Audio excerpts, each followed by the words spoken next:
Government will start dispersing another batch of $5,000 consumption vouchers in August. Two workers plunged to their deaths along their gondola at a mid-levels apartment building. And the vaccination pass scheme now extended to designated healthcare premises.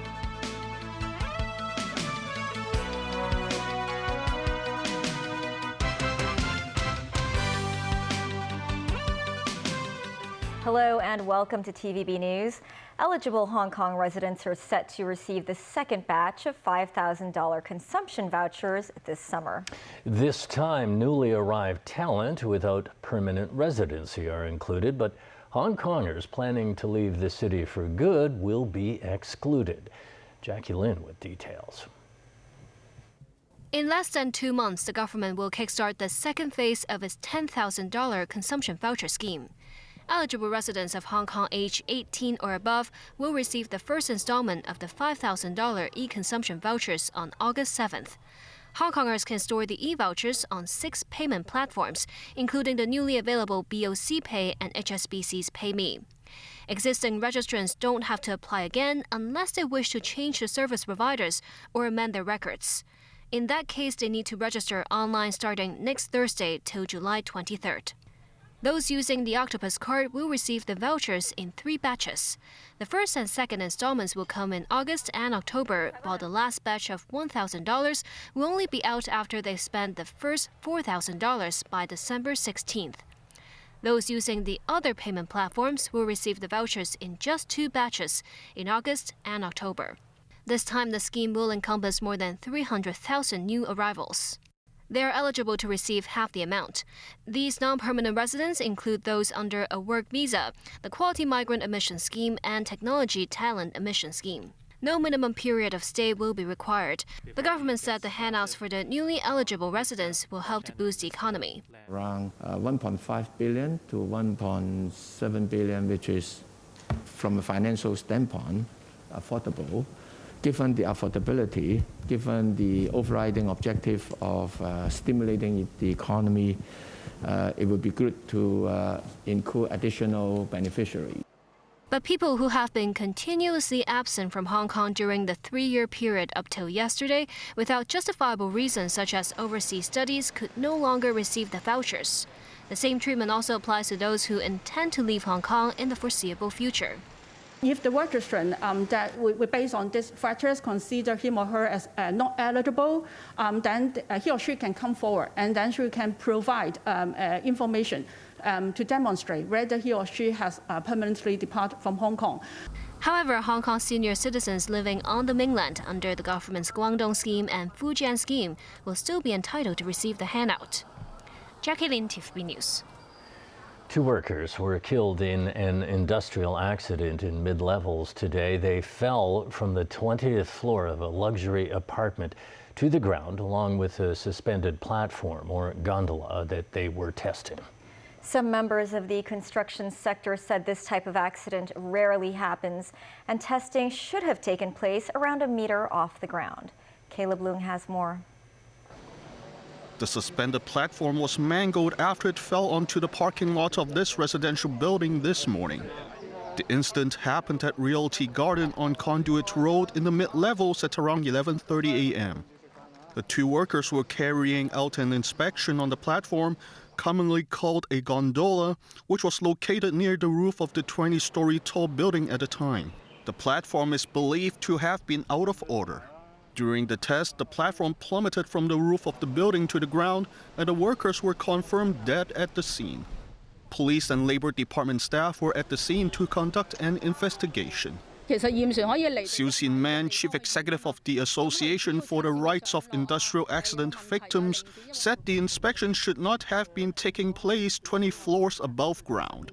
Meanwhile, Lo Shing Tong of Hong Kong Professional Gondola Association said it is very rare for all 4 cables that were holding the platform to snap. Lo added that the workers should have been wearing safety harnesses when working on the platform, which would have prevented them from falling to their deaths. Caleb Leung, TVB News.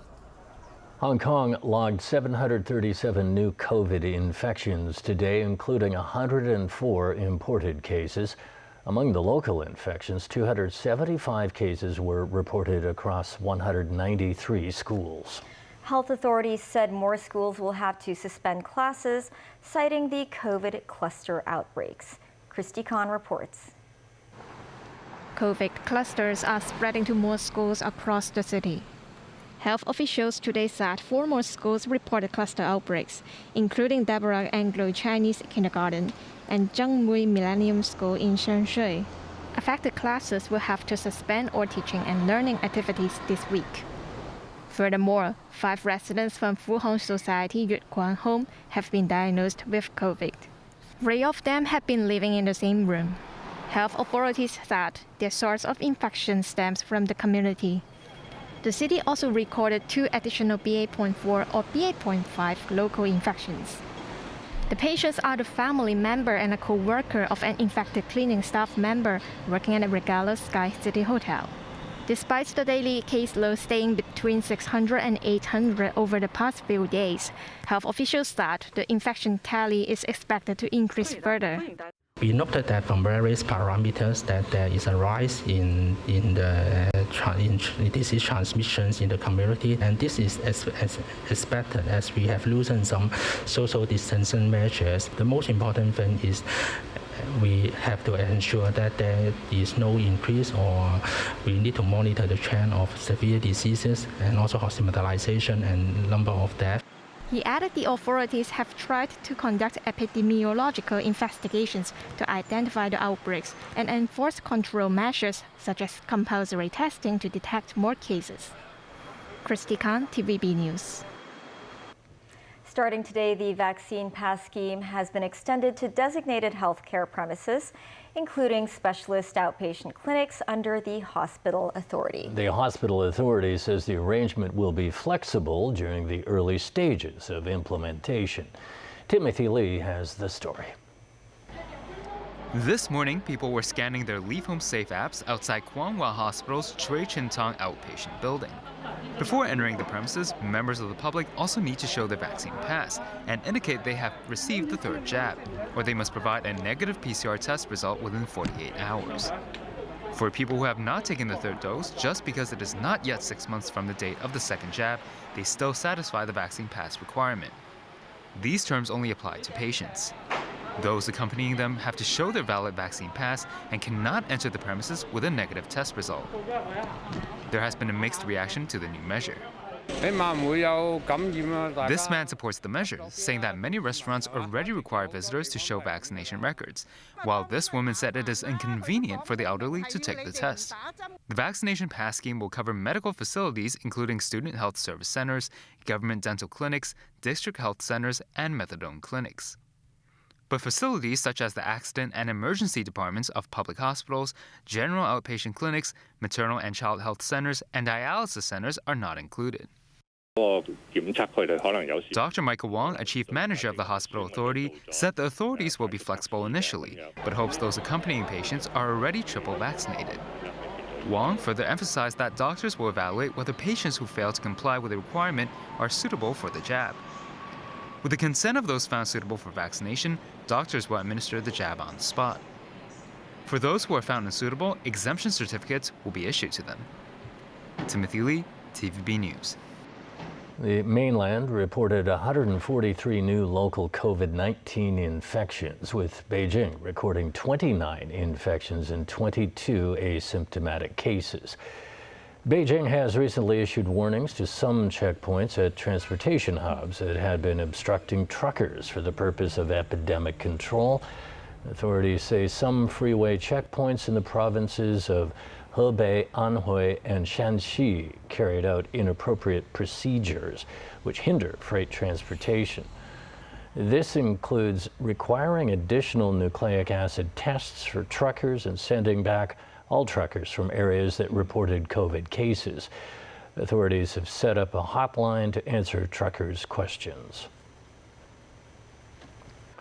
Russian President Vladimir Putin again evoked the memory of former Russian Emperor Peter the Great, this time during a speech on the Russia Day national holiday. At a ceremony at the Kremlin yesterday, Putin told a crowd that it was under the Tsar's rule that Russia took the position of a strong, great world power. He added that the day is a reminder of how important it is for Russians to be united. Putin was presenting state awards to workers across the fields of culture, art, science, and technology.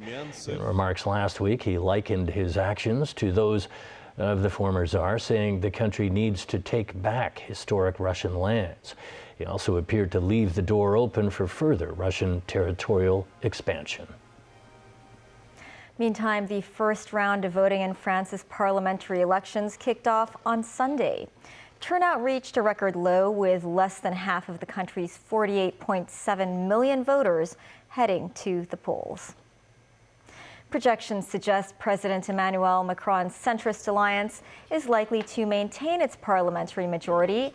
However, faced with a stiff challenge from a left-wing coalition led by Jean-Luc Mélenchon, he could yet fall shy of obtaining more than half of the available seats in the Assembly. This could make it harder for Macron to swiftly implement his presidential campaign pledges, such as tax cuts and raising France's retirement age from 62 to 65. France's two-round voting system is complex and not proportionate to the nationwide support for a party. For races that did not have a decisive winner on Sunday, up to 4 candidates who got at least 12.5% support each will compete in a second round of voting on June 19th. Still ahead, the head of the WTO warns of a bumpy road ahead at the start of a ministerial meeting. The Privacy Commissioner accuses 4 property management companies of breaching the privacy ordinance. And a mysterious sacrificial area found in Sichuan province confirmed to be more than 3,000 years old.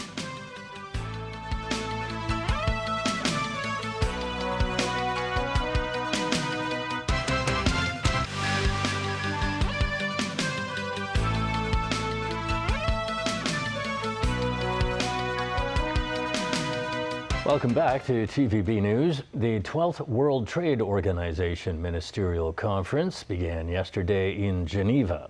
There, the head of the WTO warned of a bumpy road ahead for global trade due to the pandemic and Russia's ongoing invasion of Ukraine, among other issues. Daniel Rowell tells us more. The World Trade Organization's highest level meeting since 2017 has got underway.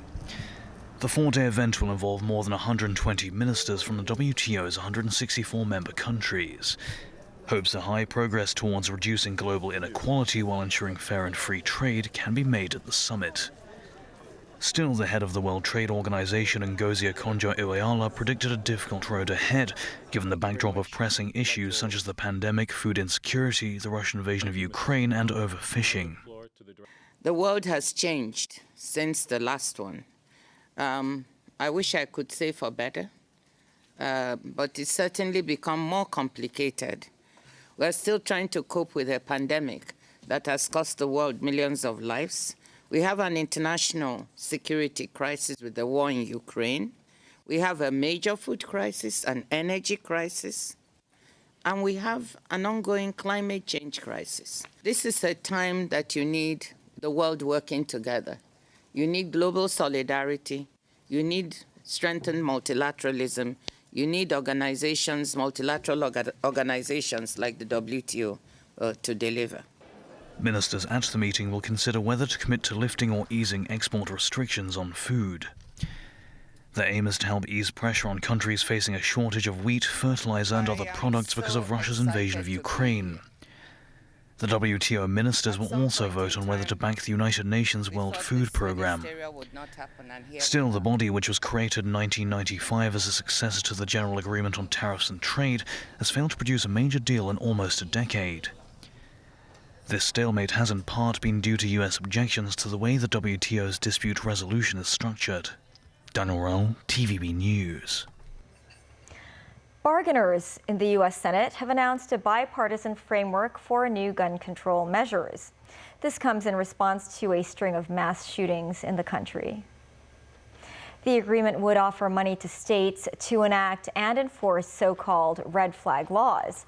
These regulations would make it easier to temporarily take guns away from potentially violent individuals. The framework also includes funding to improve school safety and nationwide mental health care initiatives. However, the gun control proposals are not quite as tough as those recently called for by U.S. President Joe Biden. Still, Biden said the framework reflects important steps in the right direction and would be the most significant gun safety legislation to pass Congress in decades. 20 senators, including 10 Republicans, have released a statement calling for its passage, although it remains unclear how long this would take. The Office of the Privacy Commissioner for Personal Data has found 4 property management companies in breach of the privacy law. That's because they revealed the full name and home address of flat owners who had not met their payment obligations. The Office of the Privacy Commissioner for Personal Data noted a need to improve the current privacy ordinance. As a result of the findings of the investigations and in the light of the latest developments in the property management sector, we consider that it is timely to update the guidance to provide more guidelines or more advice to the property management sector in the handling of the personal data of residents and also visitors so that they can better comply with the requirements of the privacy ordinance. A mysterious sacrificial area found in the Sanxingdui ruins in Sichuan province has been confirmed to be more than 3,000 years old. Archaeologists said the site was used during the late Shang dynasty in ancient China. The excavated area includes 6 sacrificial pits containing ivory pieces, jade, and other precious items. The archaeological team is currently digging up 2 other pits and have already found never-before-seen relics such as a tortoise-shell-shaped bronze artifact and a jade composite item.